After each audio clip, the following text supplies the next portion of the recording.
Hey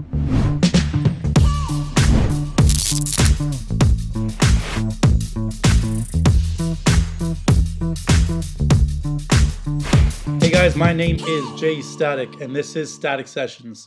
Today we're going to be talking about frequency spectrum, and what I mean by that is when you're making your song, when you're making your beat, getting it mixed and mastered, whoever's doing all those things, whether it's yourself doing everything or you doing a beat, someone else mixing mastering, or you getting a beat from someone to mix and master, a big thing to take into account is how much space are you taking up in every single aspect of the frequency range, from the low end to the mid range to the high mids to the super highs. And the reason why that's important is you don't need drums or bass to have a full range song. You don't need hi-hats or super sharp vocals to have the mid-range, the high end completely taken up in terms of just being filled up.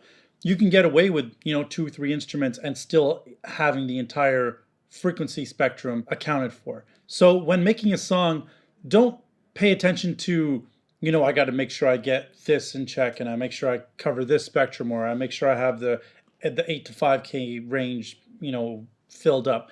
Forget all that stuff. Make a song the way you want to. But when it comes down to finishing the project, try to see where you can make the song seem as full as possible, taking into account the entire frequency spectrum, so that when your song is being heard in the same playlist as a heavy metal song or a Dr. Dre song or a Drake song or whoever song it may be, it's holding its own. And that's a very important thing. You want your song to hold its own so that when it comes down to being compared to other songs, regardless of what it has in terms of instrumentation, because the mix or the production is full in terms of frequency spectrum, it's holding its own ground. And that's a very important aspect to take into account, especially when making a song.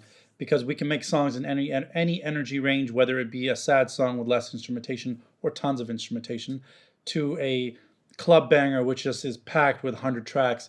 Regardless of what it is, you want to make sure it holds its own. That's a very key important part, and it's something that took me a while to get used to. So, with that being said, I hope this video explained why certain songs with less instrumentation compared to other songs with great instrumentation or abundance of it, both sound the same in terms of holding their own. That's a very important part. So if you like this video, please like, subscribe, comment, and click that little bell, because you get future notifications on every video coming out.